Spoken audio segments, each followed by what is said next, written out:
కేంద్ర సాహిత్య అకాడమీ పురస్కారం అందుకున్న శ్రీ భరాగు భవిడిపాటి రామగోపాలం గారి సమగ్ర కథా సంకలనం ఇట్లు మీ విధేయుడు 6వ భాగం 15/8/24 భారత స్వాతంత్ర దినోత్సవ శుభాకాంక్షలతో స్వాగతం. క్షణభంగురం కథ. నాకు ఆ ఊరు కొత్తగా ట్రాన్స్ఫర్ అయింది. ఎంత వెతికినా ఎక్కడ ఇల్లు దొరకల. ఊరు చివర రాజానగరం కాలనీలో వెతకమన్నారు కొందరు. ఊరికి దూరం కావటం వల్ల కారు నౌకర్లు ఉంటేనే అక్కడ ఉండటం సదుపాయం. కానీ నాలాంటి మధ్యగ తరగతి ఆ అద్దెలు పెట్టుకోలేరు. ఆ పేటకి వెళ్ళి రిక్షాలకి డబ్బులు తగలేసుకొని లేదు. అయినా చేసేది లేక అక్కడే వెతికాను. ఒక పెద్ద ఆఫీసర్ గారు ఆ బంగళా అంతా అద్దెకు తీసుకున్నారట. కావాలంటే అవుట్ హౌస్ మీకు ఇస్తా అన్న. ఏదో అద్దె మాట్లాడుకున్నాం. అవుట్ హౌస్ అంటే అయినా వేరే బాత్రూము, వేరే కుళాయి, వాళ్ళతో సంబంధం లేకుండా వీధి వైపు తలుపు ఉన్నాయి. మాకు నచ్చింది చేరారు. నాదేం పోయింది. పొద్దున 10ంటికి వెళ్తే సాయంత్రం 6 అయ్యే వరకు రావాలనుకున్నా రావడం పడదు. కానీ మా మాణిక్యానికే బాధ. నా భార్య మొదటి నుంచి 10 మందిలో మెదిగిన మనిషి. 10 గంటలకి నాకు అన్నం పెట్టేసి పంపిస్తే 11 గంటలకల్లా తన భోజనం, మిగతా పనులు అయిపోతుంది. అక్కడి నుంచి సాయంత్రం వరకు గంటలు నిమిషాలు లెక్క పెట్టుకో. మొదటి రోజునే విసుగు పుట్టింది. నేను రాగానే గోల పెట్టేసి ఎన్నో రోజుల నుంచి మాట్లాడటానికి వాచిపోయినట్లు. పోనీ ఇంటి వాళ్ళు ఏమైనా కలుపుగోలుతనంగా ఉంటారా అంటే అదేం కనపడలా. ఇంటాపిడ మా మాణిక్యానికి 5 రోజుల వరకు మొహమే చూపల. వాళ్ళ వంటింటికి కిటికీకి మాకు కొంచెం దగ్గరగా కనిపిస్తుంది. కానీ అందులో ఎవరో ఒక మగ అతను వంట చేస్తున్నట్టు ఉంటుంది. కానీ ఆడ మనిషి అలికెడి లేదు అంది మాణిక్యం. వారెవరో వంటవాడిని పెట్టుకోగల భాగ్యశాలులు కాబోలు. పోనీ పొరుగు చూద్దామా అంటే అది ఒక పెద్ద బంగళా, కుక్కలున్న జాగ్రత్త అనే బోర్డుతో సహా. మా అవుట్ హౌస్ ఆనుకొని ఆ బంగళాలో సుబ్బమ్మ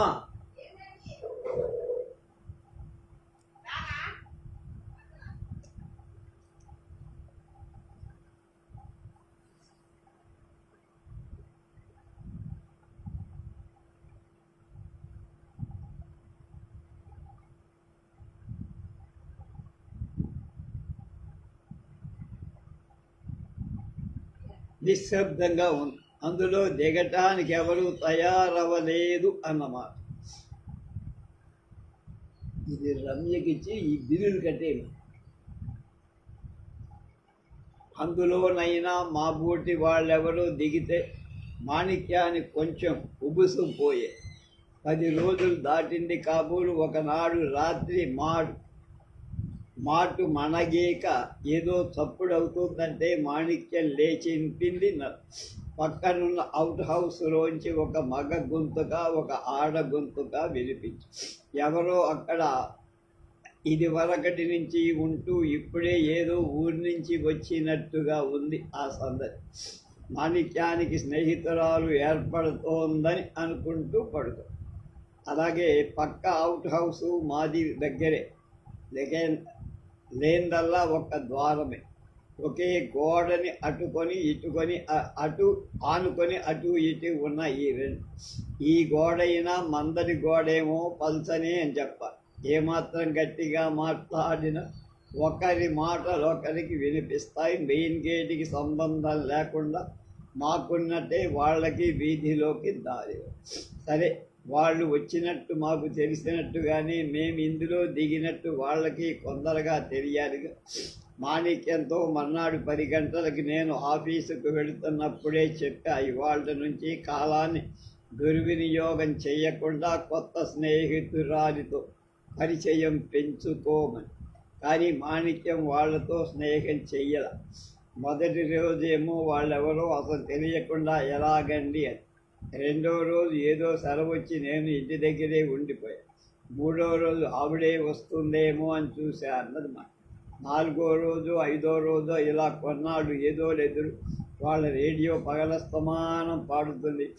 ఏదో నాకు గోడ తాడు నుండి ఇవన్నీ వినపడుతూనే కొంత కాలక్షేపంతోనే అని మొగాయన ఉన్నాడేమో అని చెబుతూ మరో రోజు మొత్తం మీద పరిచయం చేసుకోవాలి. నేను రోజు ఆఫీసు నుంచి వచ్చాక తర్వాత ఏదో సమాజం చూసి అడుగుతూ ఉండటం, మాణిక్యం ఏదో ఒకటి కారణం చెబుతూ ఉండటం అయ్యింది ఎన్నాళ్ళు. అసలు కారణం నేను ఊహించలేకపోలేదనుకోండి. ఆ రోజుల్లో ఎవరు ముందుగా స్నేహం అర్థించి పరిచయం కోరితే వాడు లైట్ తేలికైపోతారు.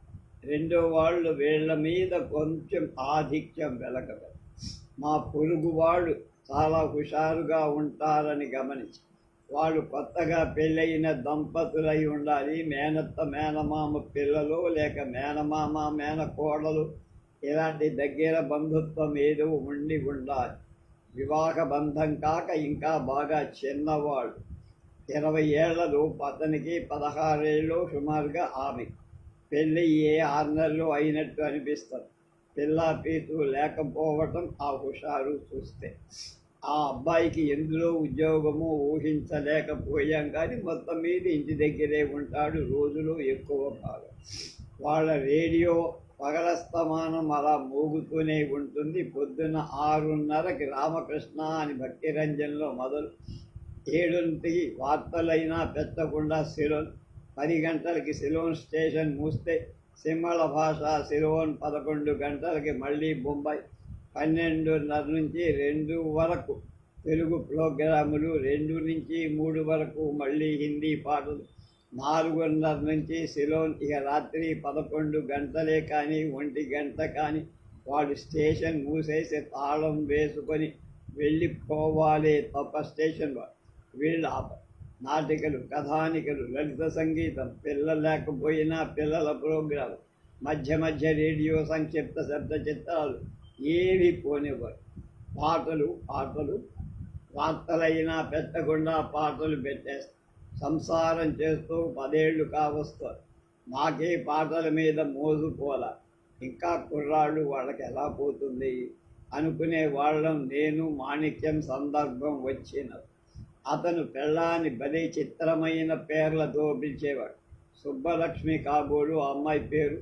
అవునా, కుసై, ఆవిడ, సుబ్బి, సుబ్బులు, సుబ్బమ్మ, సుబ్బలక్ష్మి ఇలా పిలవటం.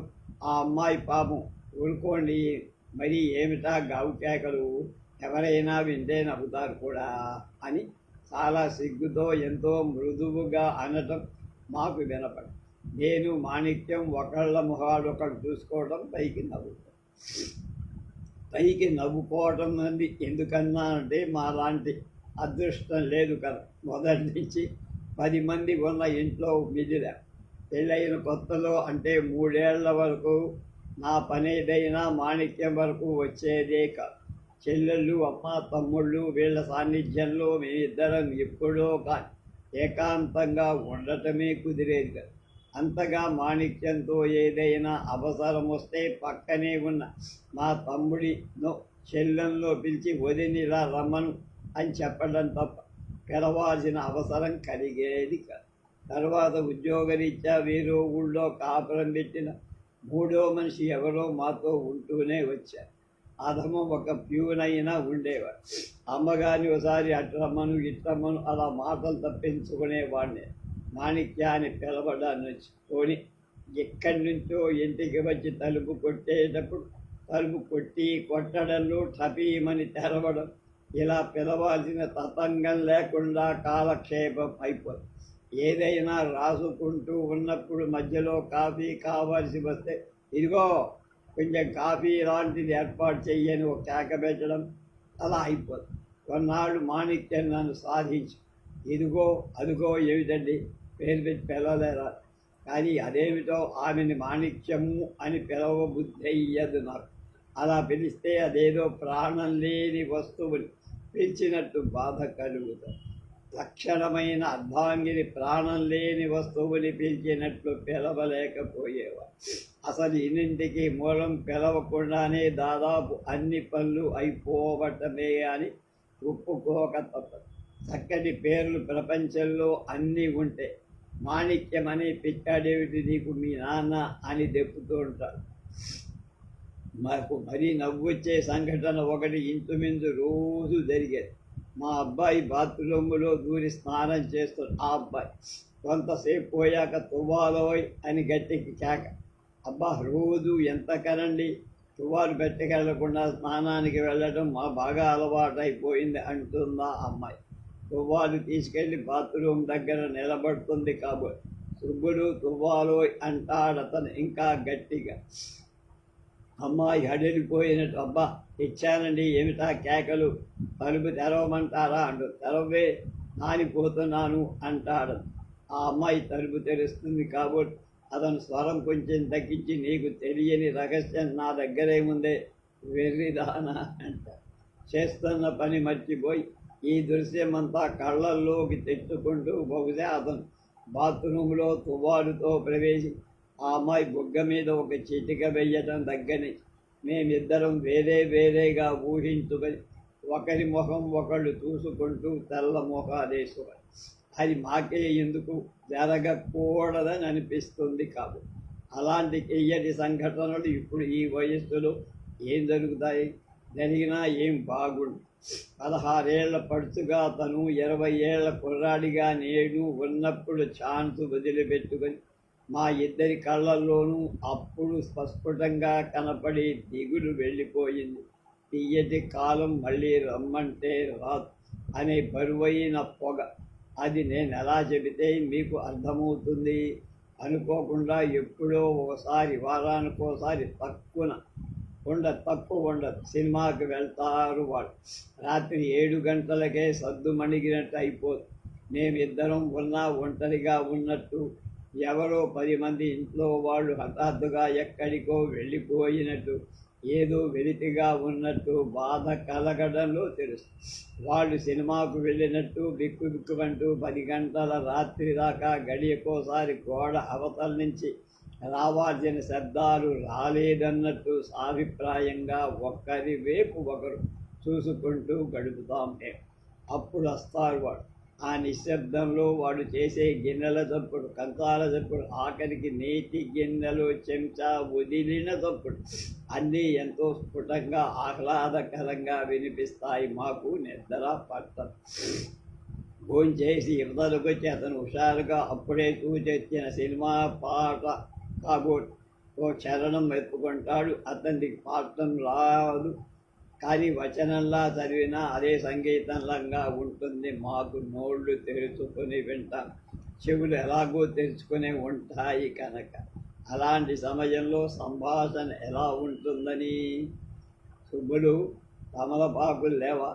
తమలపాకులు అయిపోక ముందే చెప్పమని ఎన్నిసార్లు చెప్పినా వినిపించుకోవు కదా. ఇప్పుడు ఈ అర్ధరాత్రప్పుడు ఏ సందులోకి వెళ్ళటం తమలపాకుల కోసం? అబ్బా, ఈ ఒక్క రాత్రి గడుపుకుందరు, పొద్దున చూద్దాం. అదే వద్దన్నారు. ఎందుకు గడుపుకోవాలి? అందులో తమలపాకులే ఉండవా? లేకుండానా? అసలు తమలపాకులు అంటే ఏమిటో, తాంబూలం అంటే ఏమిటో నీకేమైనా తెలుసా? ఊరుకోరు కదా, చిన్నతనం మీరు నువ్వు కాకపోతే. అబ్బా, ఆ రేడియో కట్టేదురు, ఇక చాలా రాత్రి అయింది. ఎంత మాట, రాత్రి సద్దు మణిగేదాకా క్షీరాన్న భోజనం, మణిగాక క్షీరాన్న భోజనం, తర్వాత పక్క మీద చలితో దెబ్బలాడుతూ అనుకోని పడుకోవడం, ఆ సందట్లో రసవంతమైన సందడి సంగీతం. వీటి మహిమ ఎలాంటిదో ఎంత చెప్పినా బోధపడదే. మీతో మాట్లాడటం నాదే పొరపాటండి. మీకెప్పుడు ఒకటే సోదా, అదేదో శాస్త్రం చెప్పారు. ఇంకో సందర్భం, సినిమాలో పాట కాబోలు వరస లేకుండా, వచనం కాకుండా ఉన్న ధోరణిలో చిలక గోరింకలముగా ఆలు మగగలం హాయిగా ఆ పాట. అతను అయ్యో ఉండండి, ఏమిటండి మరీ చిన్న పిల్లాళ్ళలాగా, చూసారా ఎలా నలిగిపోయిందో అని. ఆ అమ్మాయి, ఓ, నా చేతుల్లో నలగటం కంటే పవిత్రమైన పని కూడా ఉందటే ఈ చీరకి అని అతను.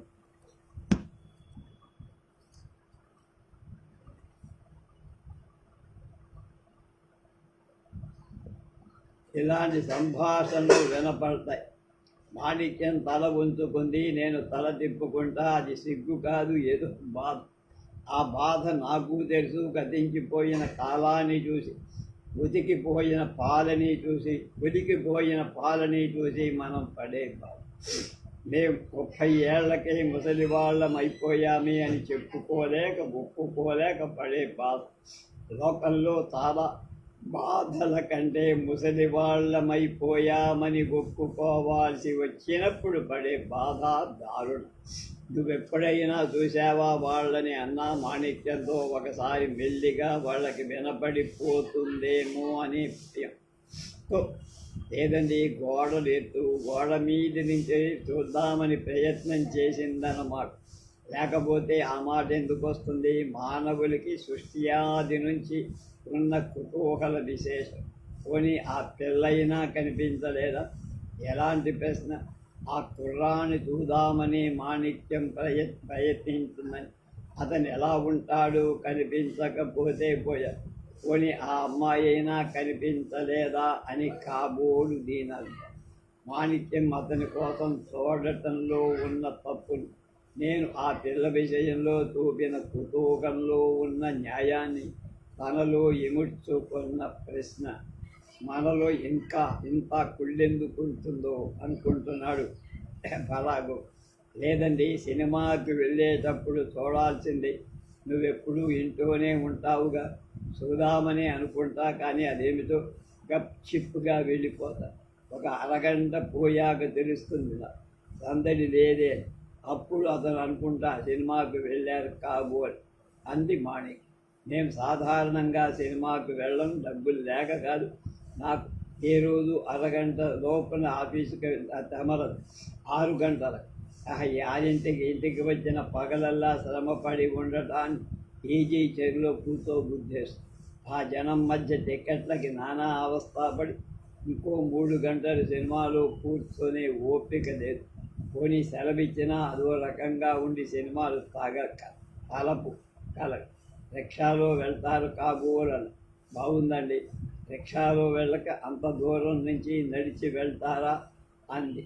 నా ఉద్దేశం అది కాదు.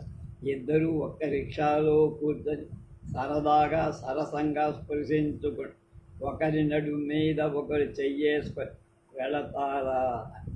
ఎందుకంటే మాకు ఆ భాగ్యం లేదు. మేమిద్దరం ఒక రిక్షాలో పడతాం.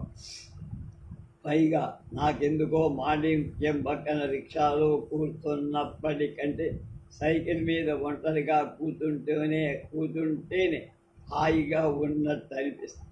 కానీ ఎందుకో ఆ మాట అనటానికి జంకి ఊరుకోదు. 1 నెల అయి ఉంటుంది. మా పొరుగు వాళ్లతో మేము పరిచయం చేసుకోదా. మొదట్లో అశ్రద్ధ, చివరికి మేము ఈ ఇంట్లో నెలల కిందట దిగామని చెప్పడం అంత బాగా అనిపించకపోవడం, మొత్తం మీద అలా మా స్నేహం వాయిదా పడి చివరికి నెల దాటేసరికి వాళ్లతో స్నేహం చేసుకుందామన్న మా కోరిక అలా అడుగంటిపోయి ఇంకిపోయి. కారణం ఇది అని నేను ఎక్కడ చెప్పగలను? అదేదో బాధ. ఏ ఊరు వెళ్ళినా ఎరుగు పొరుగుల్ని అక్కయ్య గారు అని పిలిచే మాణిక్యం ఇక్కడ అక్కయ్య గారు అని పిలుచుకోవాల్సిన వస్తుందన్న భయం ఒకటి ఉంది అనుకుంటానే. ఇక వాళ్ళు గడుపుతున్న కాలం, దాని పేరు చిన్నతనం కాదు. అందులో వాళ్ళు అనుభవిస్తున్న కులాస, దాన్ని మేము ఒకరినొకరు ఎలా తెలుసుకోగలం? వాడు చాలా అనుచితంగా అశ్లీలంగా ప్రవర్తిస్తున్నారని, పశు ప్రవృత్తి తప్ప మానవోచితత వాళ్లకు లేదని, ఎంతసేపు మాటల్లో చేతల్లో అదే గొడవని తీసుకున్నట్టు నటించి వాళ్ళని అసహ్యించుకుంటున్నట్టు నటిస్తున్నారు. లోపల మాత్రం మా ఇద్దరికీ వేరే తెలిసిన, ఒకరికొకరు చెప్పుకోలేకపోయిన, ఒకరికి తెలుసునని ఇంకొకరికి తెలియనట్లు నటించి ఒకరికొకరు ఎప్పుడూ చెప్పుకోరు. ఇక మీద చెప్పుకోం కూడా. ఎందుకంటే మొన్న ఆదివారం పొద్దున్న 11 గంటలకు నేను స్నానం భోజనం చేసి యథాలాపంగా వీధి గుమ్మంలో, అదే గోడకి వేసిన ద్వారం దాటి మెట్టు మీదికి వచ్చేసరికి పొరుగు అవుట్ హౌస్ ద్వారం కూడా తెరిచి ఉండటం, అక్కడ ఒక ఆయన నిలబడటం జరిగింది. ఆయనకు 50 ఏళ్ళు ఉండొచ్చు. పల్చటి గ్లాస్కో బల్లు పంచె కట్టుకున్నారు. దక్కా మజ్లిస్ కళ్ళీ లాల్చీ తొడుగు. లాల్చీ కాలర్లోంచి బంగారు గుండీలు చైను కనిపిస్తున్నాయి. అప్పుడే తాంబూలం సేవించాడు కాబూల్. నోరు ఎర్రగా ఉంది. ఇంకా తమలపాకులు ఆఖరి పట్టు నములుతూ ఓ చేత్తో పళ్ళు గురుక్కుంటూ నుంచున్నాడు. లోపల నుంచి రేడియో మోగుతూనే ఉంది. 2 నిమిషాలు ఇద్దరం ఒకరినొకరు చూసుకున్నాం. ఎవ్వరం మాట్లాడలేదు. ఆఖరికి ఆయనే అడిగాడు, ఈ అవుట్ హౌస్లోకి అద్దెకు దిగారా? అవునండి. ఏదైనా ఉద్యోగమా? కమర్షియల్ ట్యాక్స్ ఆఫీసులో యూడీసీ అండి. బాగానే ఉంది. వేరే బాత్రూమ్ కూడా కట్టించినట్టున్నాడు. అద్దె ఎంత ఇస్తున్నారు? 30. వేధవ, ఇది వరకు 20కే ఇచ్చాడు. ఆ బాత్రూమ్ కోసం 10 రూపాయల అద్దెకుండేవాడు. ఇంటి కామందైతే ఇలాగే ఉంటుంది. ఇంకో 70 పడితే బంగళా అద్దెకిచ్చి గిట్టుబాటు అయిపోతుంది కదా. ఏదోలేండి, ఊళ్ళో నుంచి ఇల్లు దొరికితే మారిపోదాం. ఈ పేట అన్నిటికీ దూరం. మీరెవరో తెలుసుకోవచ్చా? ఓ, ఈ బంగళా నాది. మీరుండేది ఇది. ఓసారి కట్టించా. ఒకటే ప్లాన్ కూడా. అవుట్ హౌస్ దగ్గర నుంచి. నీకెందుకో ఎందులో అయినా పనండి. నాకెందుకు పని? ప్రశ్న అడిగినందుకు నొచ్చుకున్నా. డబ్బున్నవాణ్ణి ఉద్యోగం చేస్తున్నావా, ఊడిగం చేస్తున్నావా అడిగితే అవమానపడ్డా. ఓ, అడిగాను కదన్నా, ప్రాక్టీస్ అదే ఏదన్నా ఉందేమో. లేదండి, ఇక్కడికి 6 మైళ్ళ దూరంలో మా పొలాలు ఉన్నాయి. దాని మీద ఈ బంగళా అద్దె వస్తుంది. ఏదో అదేం కర్మమో, ఉన్నవాడు ఉండని ఉందని ఒప్పుకోడు, లేనివాడు లేదని ఒప్పుకోడు. ఏదో అంటారు, ఏదోట అది. అసలు ఆ ప్రశ్నే ఉండిపోయింది. ఈ అవుట్ హౌస్లోని జంట ఆయన కొడుకు కోడలు అయి ఉంటారేమో. ఆ అవుట్ హౌస్లో మీ పిల్లలు ఎవరైనా ఉంటున్నారండి అన్నా. మాకు పిల్లలెవరూ ఇక్కడ లేరండి. మా పెద్ద అబ్బాయి హైదరాబాదులో గవర్నమెంట్లో డిప్యూటీ సెక్రటరీ. రెండో వాడు ఈవోలోనే డాక్టర్. వేరే ఉంటారు. మా అమ్మాయి అల్లుడు భిలాయిలో ఉంటారు. ఎలక్ట్రికల్ ఇంజనీర్ అతను. అయితే ఈ అవుట్ హౌస్ అద్దెకి ఇచ్చారా? లేదండి, అందులో నేను నా వైఫ్ ఉంటున్నాగా. ఆ తర్వాత జరిగిన సంభాషణ నా జ్ఞాపకతే. ఏదో అవమానం తగిలినట్టు, దెబ్బ తగిలినట్టు బాధపడ్డుకంట. ఏదో చెప్పి ఇంట్లో ఇంక మేము మా ఇరుగు పొరుగు అవుట్ హౌస్ వాళ్ళతో పరిచయం చేసుకోం. వాళ్ళని చూస్తే మాకు ఇప్పుడు చాలా అసహ్యం. మాకంటే 60 ఏళ్ళు పెద్దవాళ్ళు, 20 ఏళ్ళు పెద్దవాళ్ళు అయి ఉండి కూడా మా అంతేసి కొడుకుని కోడల్ని విదేశాల మీద వదిలేసి మాకంటే 20 రెట్లు కులాసగా సరదాగా ఆనందం అనుభవిస్తున్నారని తెలిస్తే మాత్రం మేము ఆ దంపతుల్ని క్షమించగలమా? ఏనాటికైనా వాళ్ళలా ఉండగలమా? ఛీ, ఎంత తప్పు, ఎంత అసహ్యం! ఎవరైనా చూస్తే ఏమనుకుంటారు? అలా ప్రవర్తించిన వాడు మనిషికి పశువుకి ఇక తేడా ఏముంది? ఇంతకీ కాలమైంది. ఇంకా ప్రపంచంలో ధర్మం, న్యాయం, నీతి అన్నీ ఉన్నాయంటే దానికి కారణం ఎక్కడో 100 నాలాంటి వాళ్ళు, మాణిక్యం లాంటి వాళ్ళు ఉన్నారు కదా. నాకెందుకు అలాంటి అసహ్య సరదాలు? మాకొద్దు. అలాంటి వాళ్ళతో స్నేహం వద్దు. సిగ్గు సిగ్గు. ఇది ప్రఖ్యాత కథా రచయిత త్రిపుర గారు మెచ్చుకున్న కథ. ధరోగా గారు రాసేది. బాగుంది కదా. అలాగే యువమాస పత్రిక నవంబర్ 1978 చక్రపాణి అవార్డు 2వ బహుమతి పొందిన కథ మనోధర్మం. ఒక్కసారి అక్కడికి మాట విరిచాడు రామ్. సరస్వతి మాట్లాడు. భోజనానికి రమ్మంటున్నాడు. మళ్ళీ మాట విరిచాడు. మళ్ళీ సరస్వతి అన్ని విధాలా పెద్దవాడు. వెళితే ఏం అనిపిస్తుంది నాకు? మాట పూర్తి చేసేసరికి సరస్వతి రియాక్షన్ తెలిస్తే సమాధానమే కనుక అందుకోసం ఆగాడురా. కనీసం సరస్వతి ముఖం కనబడినా బాగుండు అనుకుని అతని మొహం రొమ్ము మీద ఒత్తుగా తిరిగిన చోట దాక్కుంది ఆమె మొహం. ఆ క్షణంలో అసలేం కనబడు అతనికి కానీ ఆమెక. అయితే సమాధానం దొరికినట్టే అనిపించింది రామ. అతని వీపు చుట్టూ ఉన్న ఆమె చేతులు గట్టిగా బిగుసుకున్నాయి. అంటే మళ్ళీ మొదటికొచ్చింది కథ. ఎలా ఉంది ఉద్యోగం అని 16 రోజుల క్రితం ఓ సాయంకాలం తన రూములో వెళ్ళిపోతూ రామాన్ని పలకరించాడు మేనేజింగ్ డైరెక్టర్ వాసవ్. ఏదో సార్ తమ దయ వల్ల అంటూ వెనకాలే వెళ్ళి ఆయన గదిలో ప్రవేశించాడు. నాన్సెన్స్, నా దయేమిటి, అలా ఎప్పుడు అనదు, నీకేం తెలివైన వాడివి, సమర్థుడివి అన్నాడు వాసవ. కూర్చో అన్నాడు. కూర్చోకూడదేమో, సరే కానీ క్లాస్ 1 ఆఫీసర్ పోస్ట్ ఒకటి శాంక్షన్ అయింది, చూసావా? నేను అప్లై చేశాను సార్ అన్న. ఐసీ, నేను ఇంకా చూడలేదు, లాస్ట్ డేట్ ఇంకా ఉందనుకుంటా కదా. కూర్చోవే. పర్వాలేదు sir. No no, what is this అని వాసవ లేచి రామం కూర్చేయనట్టుగా ఒక ఆంగికం చేశారు. దాంతో రామానికి కూర్చోక తప్పల. ఓ నిమిషం పాటు వాసవ మాట్లాడకుండా ఏదో కాగితాలు చూస్తూ కూర్చో. అతని చేతిలో ఉన్న ఖరీదైన చిత్రమైన గడియారం వైపు చూస్తూ రామం కూడా మాట్లాడకుండా ఊరుకోడు. తను గడియారం వైపు చూసి వాసవ, ఓ 7 గంటలు కావస్తోందే టైం అన్నాడు. రామం కుర్చీలో ఇబ్బందిగా కదిలి, నేను వెళ్తాను సార్, తమకైనా ఏదైనా పనుందేమో. అజటాల్ అని కుడి చేత్తో అతన్ని లేవవద్దని కౌజ్ఞ కూడా చేసి ఆ చేతిని తన కలత మీద పెట్టుకున్నాడు. అది 10 సెకండ్లు అలా ఉంచి కూర్చుని వెనక్కి తిరిగి అందులోంచి ఉన్న కద్దాల బీరువా తలుపు జరిపి ఒక్క క్షణం దృష్టి సారించి చూసి అందులోంచి 2 పుస్తకాలు లాగా వాటిని చిన్న చప్పుడుతో రామం ఎదుటికి విసిరి, ఇవి చూడు, నీకు పనికొస్తాయి అని.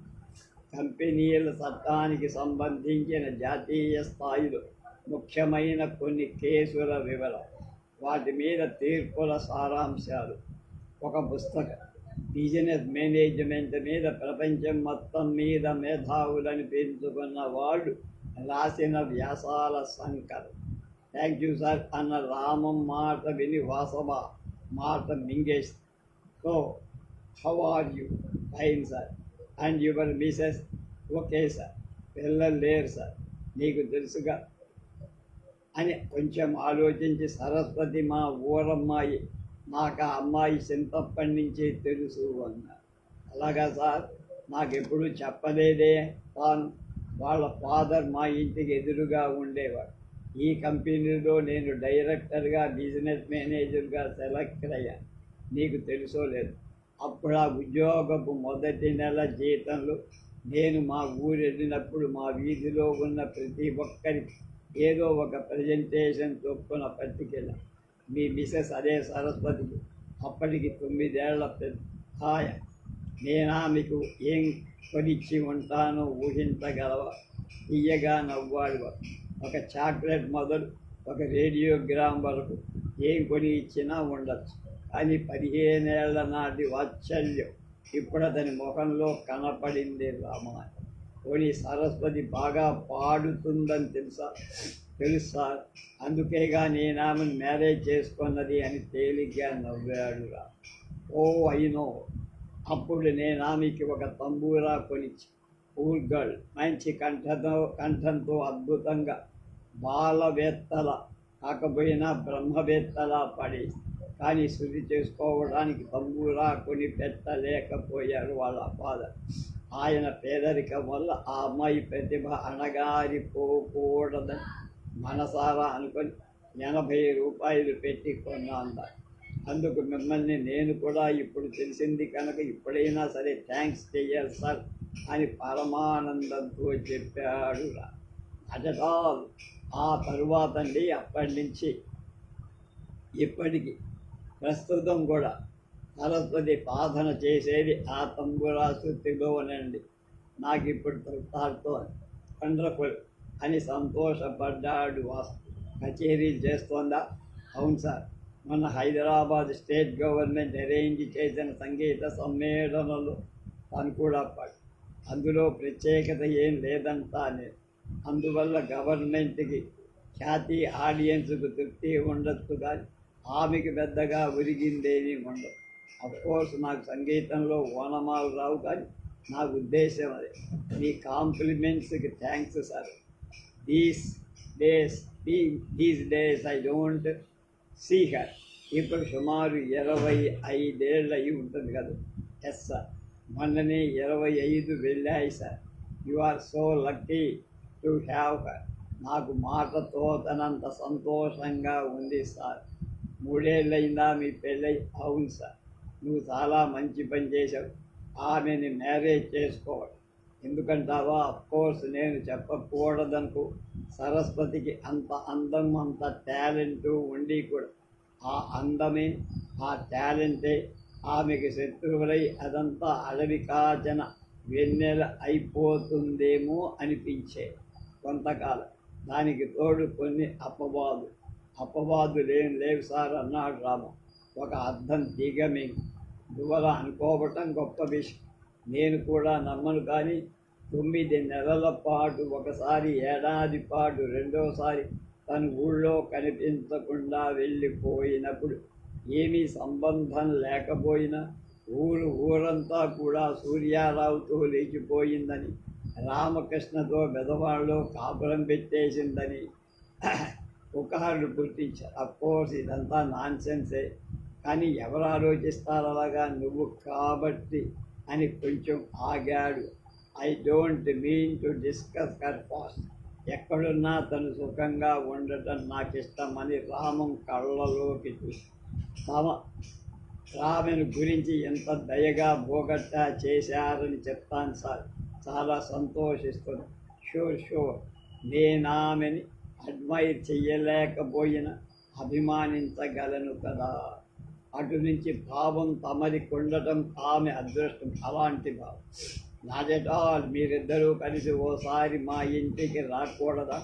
అఫ్కోర్స్ రేపు ఆదివారం, మళ్ళీ ఆదివారం నాకు ఖాళీ లేదు, కానీ తరువాతి ఆదివారం అయితే నాకు సంతోషం, సదుపాయం. ఈవినింగ్ టైం రండి, ఇక్కడే భోంచేద్దాం, మర్నాడు మార్నింగ్ వెళ్ళిపో. అలాగే సార్ అని లేచాడు. అలాగే అని నువ్వు వాటి చేయడం కాదు, ఆమెకేం ఇబ్బందులు ఉంటుందో you fix up with her and ring me up. అలసిపోయి నిద్రపోతోంది సరస్సు.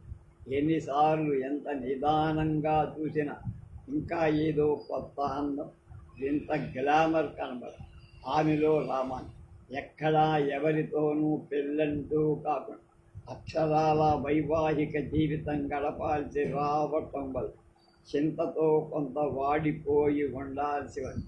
కానీ సంగీత సాధన ఇచ్చిన ఆరోగ్య లావణ్యాలు, ఆ జ్ఞానం ఇచ్చిన సంబంధం ఆమె మైమరకు కారణం అయి ఉండదు. మళ్ళీ ఆమెను దగ్గరకు తీసుకున్నాడు. కరవశం పరాకాష్ఠ సూచించే సుప్త దరహాసంతో సరస్వతి అతని వీపు మీద చెయ్యేసి దగ్గరగా పెదవులు కలిపి నిద్రపోతూనే, అది నిద్ర కాదేమో, ఆ ముద్దు మెలకువలోనే అని ఆశపడ్డాడు. సరస్వతి కళ్ళు తెరవల. పిలుపు విన్న చిహ్నమే లేదు. అలవాటైన వాసనను ఆమోదించటానికి, ఆ భావాన్ని అభావసిద్ధంగా చెప్పటానికి జాగ్రత్త స్వప్న సుషుప్త్యావస్థల భేదాన్ని పాటించదు కాదు మానవ శరీరం అనుకున్నాడు. నిద్రే మరి మాట్లాడది ఈ రాత్రి, లేపి మాట్లాడించడం అంత మంచి. 4 ఏళ్ల కిందట రామకృష్ణ గారి సంగీత కచేరీలో చూశాడు రాము సరస్వతిని మొట్టమొదటిసారి. కంపెనీ వార్షికోత్సవానికి ఆమె కచేరీ ఏర్పాటు చెయ్యాలని విజయవాడ వెళ్తే గుంటూరులో ప్రోగ్రాములో ఉంది, అక్కడికి వెళ్ళి మాట్లాడడం మంచిదన్న. గుంటూరులో కచేరీ వినబడింది, కనబడింది, కానీ మాట్లాడటానికి వీలు కుదరదు. మర్నాటి ఉదయమే వాడు నాగార్జున వెళ్ళారని తెలిసి తర్వాత బస్ ఎక్కి సాగర్ వెళ్ళాడు. అక్కడ కచేరీ లేదు. అది రామకృష్ణ గారితో విహారయాత్ర. గెస్ట్ హౌస్ వరండాలో అద్దేశాడు రామకృష్ణ. కచేరీ విషయం ఆవిడతో కాదు, నాతో మాట్లాడు. ప్రస్తుతం ఆమె నా భార్య. లలిత సంగీత కచేరీకి ఆమె ఒక్కతను పంపడానికి, యుగళ గీత మంజరి నిర్వహించడానికి తను కూడా రావటానికి కానీ రామం ఇచ్చిన తేదీ ఎంత మాత్రం సరిపోల నప్పల. ఆ తరువాత ఏడాదికి తన భార్య లక్ష్మికి తనకు సరిపోలకపోవడం, విశాఖలో ఆమె చేస్తున్న ఉద్యోగం బదులు తనతో రాజమండ్రి రావటానికి ఆమె నిరాకరించటం జరిగాయి. మామగారు జబ్బు మనిషి, వీళ్లతోనే ఉండేవాడు. బావమరిది ఊళ్ళోనే ఉన్నా అతడెప్పుడు ఈ ఇంటికి వచ్చినా తండ్రిని తనతో తీసుకుపోవటానికి ప్రయత్నం పెట్టుకునేవాడు వచ్చేవాడు. ఆయన పెన్షన్ 600. ఆయన రిటైర్ అవగానే కొన్న ఇంటి ఖరీదుకి ఆయన ప్రావిడెంట్ ఫండ్ అవి సరిపోనప్పుడు రామం తమ పిత్రార్జితం పూర్వార్జితం అంతా 10,000 పైమా ఆ ఇంటికే పెట్టారు. మీకు ఒకందుకు నేను, మరొందుకు మా నాన్నగారు కావాలి. మీ భార్యని కాబట్టి నాకు మీతో రాక తప్పదని, నా మీద అపేక్ష చేత మా నాన్నగారు మీతో వచ్చి తీరాలని మీ అభిప్రాయం. ఆయన పెన్షన్ డబ్బులకు ఆశపడ్డంలో మీరు మా అన్నయ్య ఒకరికొకరు తీసుకుపోవటం. ఆయన మాత్రం ఇంత పెద్ద ఆసుపత్రిలో ఉన్న ఈ ఊరు వదలు, అల్లుడి గారికి ఉద్యోగం కదా అని రాజమండ్రి వచ్చేయ్యలేరు అంది లక్ష్మి. నా కోసం నువ్వు మీ నాన్నని వదలలేవు. ఒకవేళ వదలగలిగినా నీ ఉద్యోగం మాత్రం వదలలేవు. ఆ సంగతి నాకు తెలుసు. కానీ నాకన్నా ఓ 100 రూపాయలు ఎక్కువ జీతం తెస్తున్న పెళ్ళానివి కదా. నీకోసం ఆర్డర్స్ కాదనడం నా పద్ధతిగా. మీ అన్నయ్య దక్కలు పరుచుకున్న మీ అమ్మగారి బంగారం, ఆవిడ చేత మీ అన్నయ్య తన పేర రాయించుకున్న ఇంటిలో సగం వాట, మీ నాన్నగారు నా డబ్బు పోసి కొన్న ఇల్లు, ఆయన గారు రేపు నేడొక కమ్యూట్ చేయించుకుందామనుకుంటున్న పెన్షన్ మొత్తం, వీటి మీద ఆశ కూడా నిన్నిక్కడి నుంచి కదలనివ్వదు. కనుక నువ్వు ఇక్కడే ఉండు. ఆ తర్వాత ఎప్పుడు విశాఖపట్నం వెళ్ళిన లక్ష్మిని కలుసుకోవడం అడ్వకేట్ల ఆఫీసుల్లోని మధ్యవర్తుల మండువాళ్ళు. రాజమండ్రి చేరాక కంపెనీ వార్షికోత్సవాల సందర్భంగా సోలో కచేరీకి వచ్చిన సరస్వతి వసతి ఆతిథ్యాలు, చూడాల్సిన పనులు, ఒకే రోజున 15 గంటల ఆమెతో ఉండగలగటం, అతనికి ఆమె మీద ఉన్న అభిమానం, అడ్మిరేషన్ ఆమె మనసుకెక్కే వివరంగా చెప్పగలిగారు. ఆ తర్వాత 10 రోజులకి కాకినాడలో ప్రోగ్రాం. అక్కడికి రమ్మని రామారావు గారు, శ్రీవారు K&J కంపెనీలో ఆఫీస్ సూపరింటెండెంట్, సంగీత విమర్శకులు, మధుర గాయకులు అని అక్కడి వాళ్లను పరిచయం చేసి, వాళ్ళెవరికో మా వారంటూ పరిచయం చేశాను కదా అని మీరేం నాకు పుస్తకట్టనక్కర్లా.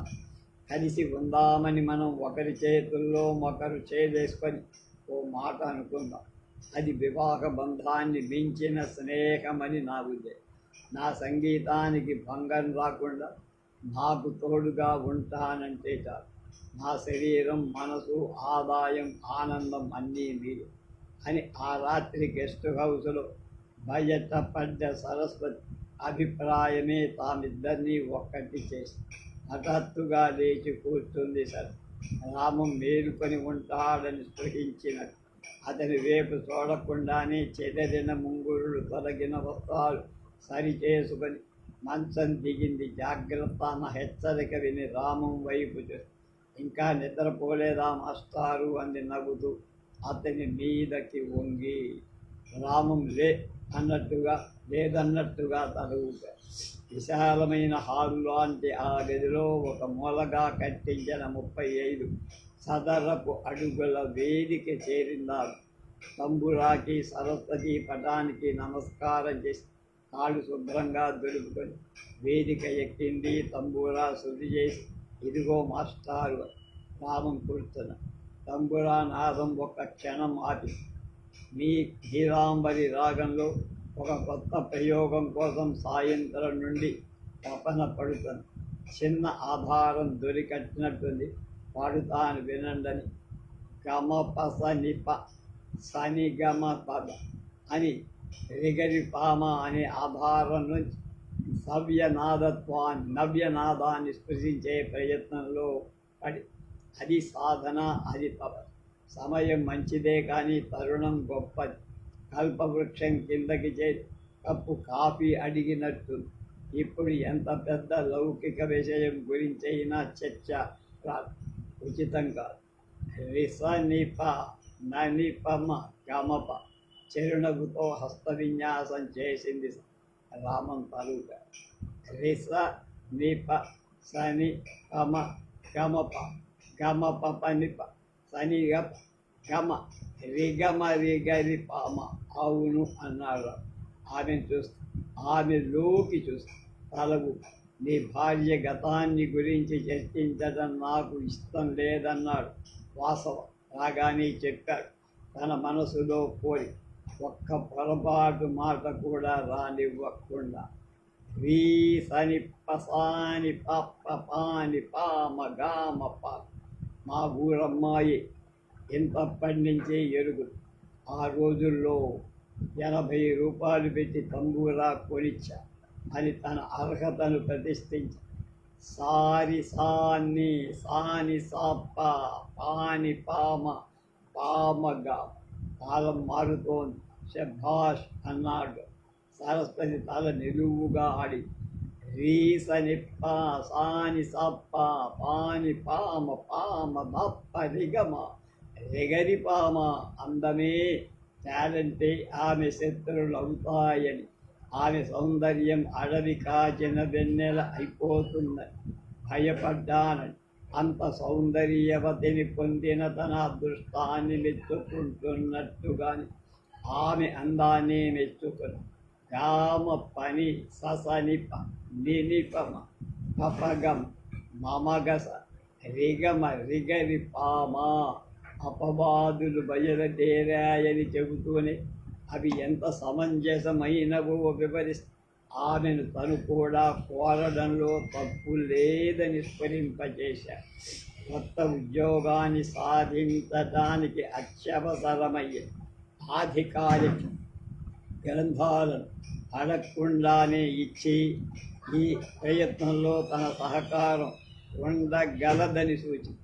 మొన్న రాజారావు గారు రాసిన పాటకి ఈ రాగంలో ఈ మనోధర్మంలోంచి ట్యూన్ కలదా మాస్టారు. అలాగే ఆ సాహిత్యం కొంచెం కాపీ చేసేవారు ఆయన దస్తూరి నాకు బోధపడు. నేనది కాపీ చేస్తా, కానీ నువ్వు ఏమనుకోకుండా లేచి నాకు కొంచెం కాపీ చేస్తూ తలనొస్తోంది. అయ్యో చెప్పారు కానీ. సరస్వతి తప్పున వేదిక దిగింది. బైండ్ పుస్తకం, అందులో ఏర్పాటుగా పెట్టిన కాగితం కలం అతనికి అందించి వంటగదిలోకి మంచం మీద కూర్చొని తలోపిన 2 దిండ్లు పేర్చి ఒళ్ళు విరుచుకొని కలం పక్కన కాగితం ఎరుగిరిపోకుండా బైండ్ పుస్తకాన్ని దాని మీద పెట్టి చేరబడి వెలిగించిన గ్యాస్ స్టవ్ మీదికి పిడికడు ఆకాశంగా కనిపించే నీలి మంట మీద ఖాళీ గిన్నె పెట్టి చేతికందిన గ్లాసు పరిశుభ్రం చేయక లేకపోతే ఒక్కసారి తొలిచి అతి అరగ్లాసుడు నీళ్లు పోసిందందులో సరస్సు. ఇష్టం లేని పని చెయ్యటానికి తప్పనిసరి ఒప్పుకునే మనిషి మనసులా చుయ్యి మందికి అర్థం కాల, లేక అర్థం కావటానికి లోపమేమైనా మూర్ఖుడా అనుకుంది రామాన్విత. ఆనాడు టెంపరరీ ఖాళీలో ఇక్కడ సూపరింటెండెంట్గా చేరిన కొన్నాళ్ళు బిజినెస్ మేనేజర్ ఉద్యోగానికి దరఖాస్తు లేదు. వాసవ సలహా మీద రామకృష్ణ గారితో తెగదంపులు చూసి కొత్తగా వచ్చేసిన రోజులు కాకతాళీయంగా ఎక్కడో ఎదురై తనని గుర్తుపట్టి పలకరించిన వాసు ఆఫీసు వేళల్లో సరాసరి తన దగ్గరికి వచ్చేవాడు. అతనికి బిఎం ఉద్యోగం కావాలంటే బ్యాంక్ మేనేజర్, అది నా చేతుల్లో పని, అంతేకాదు నీ చేతుల్లో పని కూడా అన్నా. నువ్వంటే నాకు ఎల్లాళ్ళ నుంచో ఎంత అభిమానము, ఎంత తమకము, ఎంత ఆరాధనో నీకు తెలుసు. మనం ఒక ఊరి వాళ్ళం. ఒకరి ఆశలు నెరవేరటానికి మరొకరు, ఒకరి కోరికలు తీరటానికి మరొకరు సహకరించుకుంటాం. ఇందులో తప్పే రామానికి లైఫ్ ఇదొక టర్నింగ్ పాయింట్. సరైన నిర్ణయం తీసుకొని అతన్ని నువ్వు ఆదుకోకపోతే అదే అతనికి టర్నింగ్ పాయింట్ అయిపోతుంది. నన్ను నిరుత్సాహపరిచి ప్రయోజనం లేదు, పైగా నష్టం.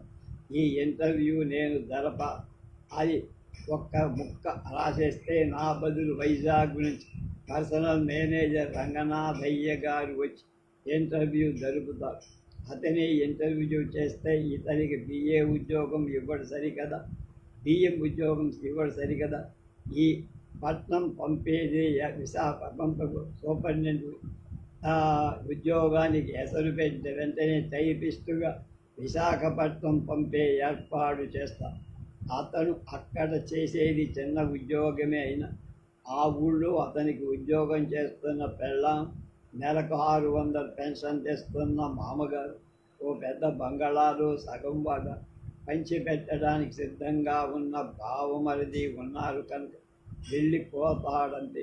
అతనికి ఈ ఊళ్ళో ఇంతకంటే పెద్ద ఉద్యోగం వస్తేనే నువ్వు ఈసారైనా లైఫ్లో సెటిల్ అవ్వగలవని నీకు తెలీదా? నా పద్ధతి అంతా లీవ్ అండ్ లెట్ లివ్, అంటే బ్రతుకు బతికించు. నవ్వాడు, లాలించాడు, బుజ్జగించాడు, బెదిరించాడు, ప్రలోభపెట్టాడు, చివరికి సాధి అంతా వారం రోజుల్లో అయిపోయింది. విజయనగరంలో గురువు గారికి ఎంతో బాగాలేదని చూసి 2-3 రోజుల్లో వస్తానని ఆమె రైల్లో బయలుదేరింది. వాసవ కారులో సామర్లకోట జంక్షన్ దగ్గరకొచ్చి తనని కలుసుకున్నాడు. ఒక ఆలాపన సక్రమంగా నడవకపోతే ఒక నవకం చెడి తిక్కమక్క పెట్టి అవేవో తనకే వచ్చిన చిక్కుల్లా తన అల్లకానికి అందినపు సమకూర్చే రాము ఇప్పుడు తన మనోధర్మాన్నెరిగిన మంచి మిత్రుడు. నిస్సంశయంగా ఇతనికున్నది నా దేహం మీది ప్రేమ కాదు, అతనికి తన దేహం మీదనే తన సుఖం మీదనే మమకారం ఉన్నట్టు అనిపించి అందుచేత కాబోడు అతనికి అసూయ లేదు. సూర్యారావు రామకృష్ణ తనని అసూయ చేతనే దూరం చేసుకున్నా. తన మీద ఎవరైనా కాంక్షతో పటం దాకా ఎందుకు కన్ని తిప్పితే చాలు, వాడెవడు, వాడు ఈ వైపు ఎందుకలా చూస్తున్నాడు అన్న ధోరణిలో తనను వదులుకోవటానికి ఎప్పుడూ సిద్ధంగా ఉండేవాడు. తన మీద వాళ్ళ అనుమానాలు నిఘాలు తలుచుకుంటే రోత పుట్టే. ఎండి వాసవ బంగళానికి వెళ్తే నేనుగా తిరిగి రానని తెలిసి రమ్మంటున్నాడు, తెలియక రమ్మంటున్నాడు, తెలిసి రావటం లేదు. భోజనానికి రమ్మన్నాట, రాత్రంతా ఉండి తెల్లారి వెళ్ళమన్నాట. అపర వాసలు కాఫీ పట్టుకొని పడక గదిలోకి వెళ్ళింది. సరే, రామన్ నిద్రపోతున్నట్టు కనబడ్డాడు. రేపాలా వద్దా అని సందేహిస్తూ కాఫీ చల్లారిపోతోంది, వేడిగా తాగుతాడు. చప్పున నిర్ణయించింది. గోడ అలమారులు మాత్ర తీసి తొడుగు ఒలిచి సిద్ధం చేసి మాత్ర దిగటానికి మంచినీళ్ళు. మాస్టారు 2 కాఫీ తెచ్చారు. అలమరలో మాత్ర ఉందేమో తొడుగు అవి తెచ్చారు. నిశ్శబ్దంగా కూర్చుంది సరస్వతి. సమస్యను అణువణువు చీల్చి నమిలి మింగి జీర్ణం చేసుకున్నంత పద్ధతి. చెంచాలో భాగాల చొప్పున చుక్కల చొప్పున 1/2 గ్లాస్ కాఫీని 5 నిమిషాలు తాగి టైం ఎంతైంది? రామన్ కళ్ళు తెరవకుండా అడిగాడు. ఆదివారంలో వచ్చేశాడు. పాట కాపీ చేయటానికి కరిగించుకున్న కళ్ళజోడు ఎడంచేత్తో తీసి అందించాడు. తన కళ్ళు ముఖము సరస్వతికేం చెప్పిపోతాయో అన్న భయం ఉన్న వాళ్ళ ముఖం మీద తువ్వాన్ని ఓ నిమిషం పాటు నడిపాడు. సరస్వతి నవ్వింది. లేచి బట్టల స్టాండ్ దాకా వెళ్ళి ప్యాంటు షర్టు తెచ్చి మంచం పక్కన నిలబడి లేవండి అని చూశారు. వైజాగ్ వెళ్ళండి, ఇంకో గంటలో బస్సు. మీ మామగారు పెన్షన్ కమ్యూట్ చేసిన డబ్బు నిన్న తీసుకుంటారు. అయ్యగారు ఆ డబ్బు రేపు బ్యాంకులో వేసేయకుండా ఆఖరు ప్రయత్నం చేసి మరో తోటను ఓ 5,000 తెచ్చుకో. బట్టలందుకొని లేవకుండా అలానే చూశాడు. సరస్వతి ట్రంకు పెట్టెలు పేర్చిన తోటికి వెళ్ళి పైన ఉన్న బ్రీఫ్ కేస్ తీసి మరో జతబట్ట కొన్ని వస్తువులు అందులో సర్ది. వాసవుడికి సంపదలు, భోగాలు, అమృతం కూడా ఇష్టమే. మిగిలిన ఆనందాలతో డబ్బుంటే ఎన్నైనా కొనుక్కోవచ్చు. పుచ్చుకుంటాడంటావా? అక్కయ్య గారు మీకు ఇస్తారా అన్నది కదా ప్రశ్న ఇప్పుడు. అది నిజమే. లేచి వెళ్ళండి మరి. అంతా కష్టపడి తెచ్చాక అతను ఒప్పుకోనంటే అన్నా.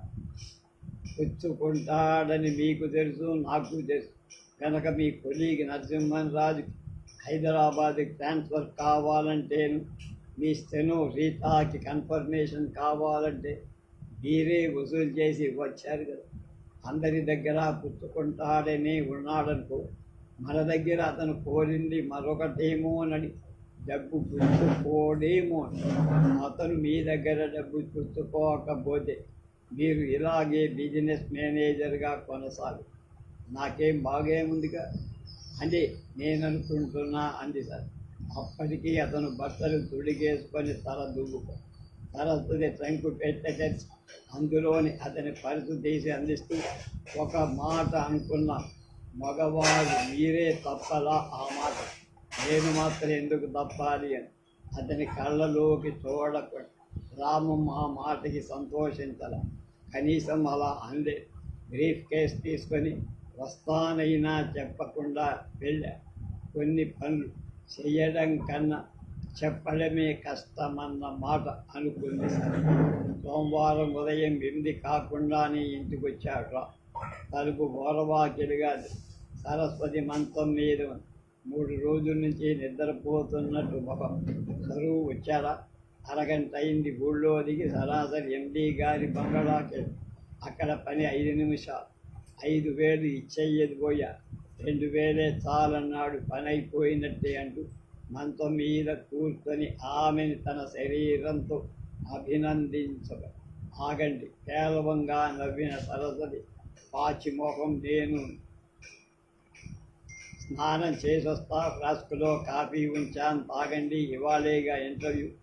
ఏ ఇంటర్వ్యూ? నా ముఖం అంతా లక్ష్మీ కటాక్షమేగా. కాదులండి, సరస్వతి కటాక్షం కూడా లేకపోలే.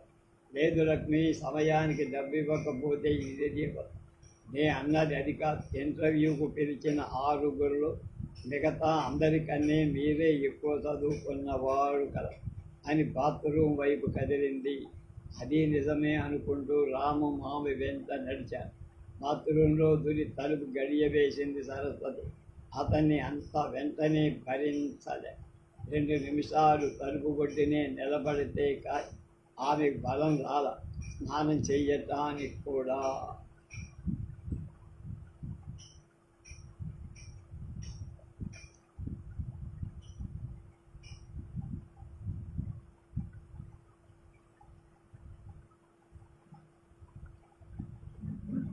రేపు మీ సంబంధం మాకు నచ్చలేదు కదా.